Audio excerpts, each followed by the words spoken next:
Hi guys.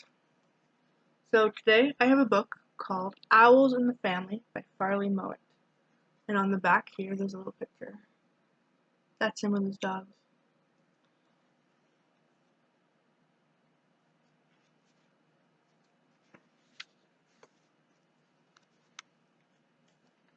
So that's the first picture. He's walking around with the owls.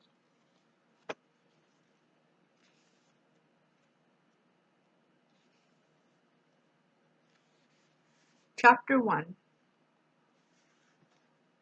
One May morning, my friend Bruce and I went out for a hike on the prairie. Spring was late that year in Saskatoon, Saskatchewan.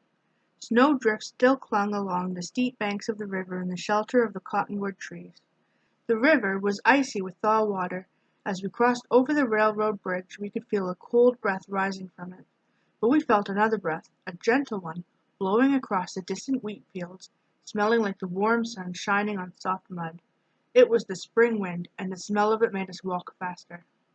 We were in a hurry to get out of the city and into the real prairie, where you can climb a fence post and see for about 1,000,000 miles. That's how flat the prairie is.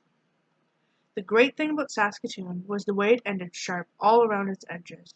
There were no outskirts to Saskatoon. When you stepped off the end of the railroad bridge, you stepped right into the prairie, and there you were, as free as the gophers.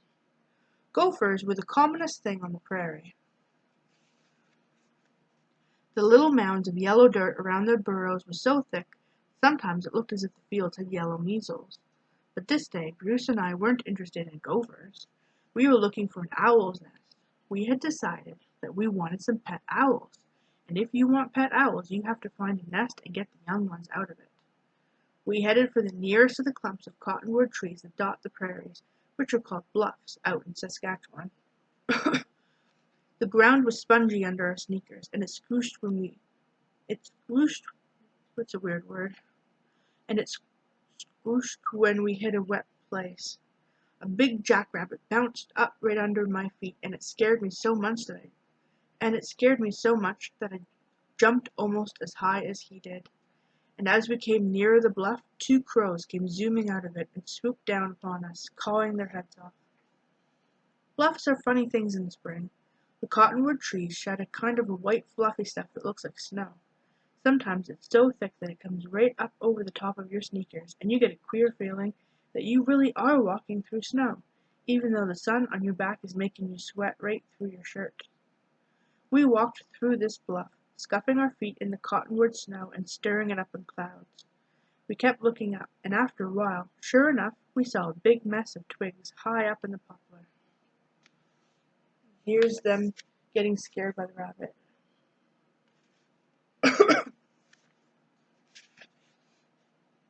"All right," Bruce said to the 2 crows which were swooping and hollering at us. "If you want me to snitch your eggs, I will."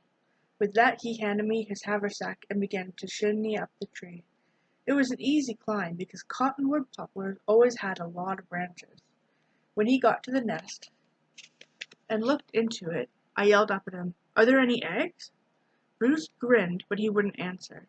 I could see him doing something with his free hand, the one he wasn't holding on with, and I knew there were eggs there all right. I watched, and sure enough he was popping them into his mouth.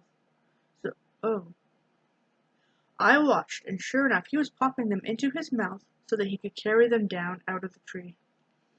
We always carried eggs down out of trees that way. The only thing was, crows' eggs are pretty big, and you have to stuff 3 or 4 of them into your mouth. It nearly chokes you. Bruce started to climb down. When he got about 10 feet from the ground, he stepped on a rotten branch. Poplar trees are always rotten near the ground, and you have to watch out for them. I guess Bruce forgot. Anyway, the branch broke, and he slid the rest of the way and lit on his seat with a good hard bump. All the eggs had broken, and Bruce was spitting out shells and eggs all over the cottonwood snow. I got laughing so hard I couldn't even talk. When Bruce got most of the eggs spat out, he came for me and tackled me, and we had a fight. It didn't last long, because it was too hot to fight, really. So Bruce ate a sardine sandwich to get the taste of crow's eggs out of his mouth, and then we all started across the prairie again to search through the other bluffs until we found an owl's nest.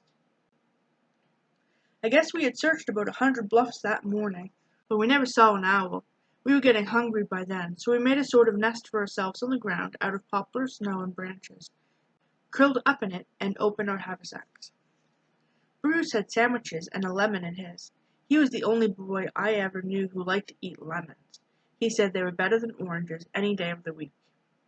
I had a hard-boiled egg, and just for fun I reached over and cracked the shell on Bruce's head. He yelled, and we had another fight, and rolled all over his sardine sandwiches. We were just finishing our lunch when a wood gopher came snuffling along through the cottonwood snow. Wood gophers are gray and have big bushy tails. This one came right up to us, and when I held a crust out to him, he shuffled up and took it out of my hand. "Got no sense," said Bruce. "You might have been a coyote, and then where'd he be at?" "Heck," I said, "he's got more sense than you. Do I look like a coyote?" The gopher didn't say anything. He just took the crust and scuttled away to his hole somewhere. We picked up our haversacks. The sun was as bright as fireworks, and the sky was so clear that you could look right through it, like looking through a blue window. We started to walk.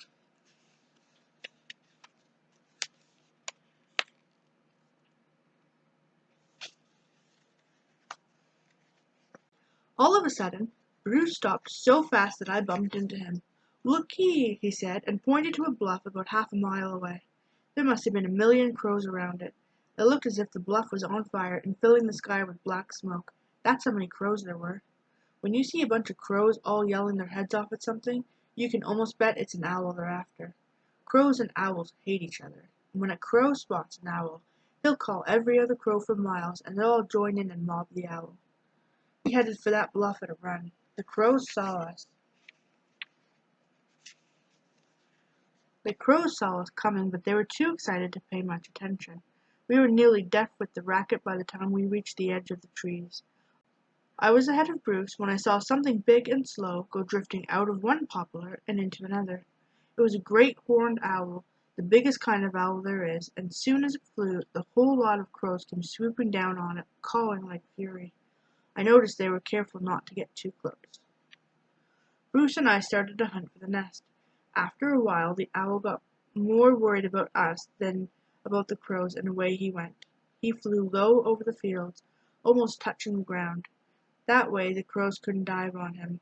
If they tried it, they would shoot past him and crash into the dirt. There wasn't any owl's nest in that bluff after all, but we didn't worry. We knew the nest would have to be in some bluff not too far away. All we had to do was look. We looked in different bluffs all afternoon. We found 7 crows' nests, a red-tailed hawk's nest, and 3 magpies' nests. I tore the seat out of my trousers, climbing to the hawk's nest, and we both got Russian thistles into our sneakers so we had sore feet. It got hotter and hotter, and we were so thirsty I could have eaten a lemon myself, except that Bruce didn't have any more. It was past supper time when we started back toward the railroad. By then we were pretending we were a couple of Arabs lost in the desert. Our camels had died of thirst, and we were going to die unless we found some water pretty soon. "Listen," Bruce said. "There's an old well at Haltane Corner. If we cut past Barney's Slough to the section road, we can get a drink." "Too late," I told him. "Goodbye, old pal, old sheik. I am doomed. Go on and leave me lay." "Oh, nuts," said Bruce. "I'm thirsty. Come on, let's go." So we cut past Barney's Slough, and there were about 1,000 mallard ducks on it. They all jumped into the air as we went by, and their wings made a sound like a freight train going over a bridge. "Oh, I wish I had my dad's gun," said Bruce. But I was wondering why on the prairies they call lakes and ponds sloughs. I still don't know why, but that's what they're called in Saskatoon. There was one big bluff between us and Haltane Corner. It was too far to go around it, so we walked right through it. Anyway, it was cooler in among the trees. When we were about halfway through, I spotted a crow's nest in a big old cottonwood. "I bet it's empty," I said to Bruce, but the truth was that I was just too hot and tired to climb any more trees. Bruce felt the same way, and we walked past, but I took one last look up at it, and there, sticking over the edge of the nest, was the biggest bunch of tail feathers that you ever saw. My heart jumped right into my throat, and I grabbed Bruce by the shirt and pointed up. It was a great horned owl, all right. We kept as quiet as we could so as not to scare her, and then we looked around at the bottom of the tree. There were bits of rabbits and gophers and lots of owl pellets. When owls catch something, they eat the whole thing, bones and fur and all. Then, after a while, they burp and spit out a ball of hair and bones. That's called an owl pellet. "Oh, by gang, we found it," Bruce whispered. "I found it," I said. "Okay," said Bruce. "You found it then. So how about you climbing up and seeing how many young ones are in it?" "Nothing doing, old pal," I replied. "I found the nest, so if you want one of the owlets, you climb up to have a look." Neither of us was keen to climb on that tree. The old owl was sticking close to her nest, and you can't always tell how fierce an owl is going to be. They can be pretty fierce sometimes. "Say," said Bruce after a while, "why don't we just leave her here for now? Might scare her into leaving the nest for good if we climbed up. What say we get Mr. Miller and come back tomorrow?" Mr. Miller was one of our teachers. Bruce and I liked him because he liked the prairie too. He was a great one for taking pictures of birds and things. We knew he would be crazy to get some pictures of the owl, and Mr. Miller never minded climbing trees. "Sure," I said, "that's a good idea." We went off to Haltane Corner and got a drink of water that tasted like old nails out of the broken pump. Then we walked on home. That night I told Dad about the owl's nest, and he looked at Mother and all he said was, "Oh no, not owls too." So that's the end of chapter 1. So I will read the next chapter next time. It's a really funny book. I like it. Bye guys.